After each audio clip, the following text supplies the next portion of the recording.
Hi అండి. ఈరోజు మనం గోంగూర రొయ్యల కర్రీని చేసుకుందాం.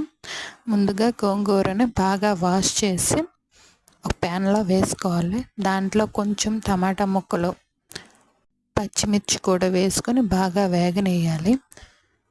వాటర్ అంతా పోయినంత వరకు వేయించుకోవాలి. రొయ్యలను తీసుకొని దాంట్లో కొంచెం పసుపు, కొంచెం ఉప్పు వేసి బాగా కలిపి పక్కన పెట్టుకోవాలి. పెట్టుకున్న తర్వాత గోంగూరని ఒక మిక్సీ జార్లోకి తీసుకొని మెత్తగా రుబ్బుకోవాలి. ఆ రుబ్బుకున్న దాన్ని పక్కన పెట్టుకొని అదే ప్యాన్లో ఈ రొయ్యలను వేసి వేగనివ్వాలి.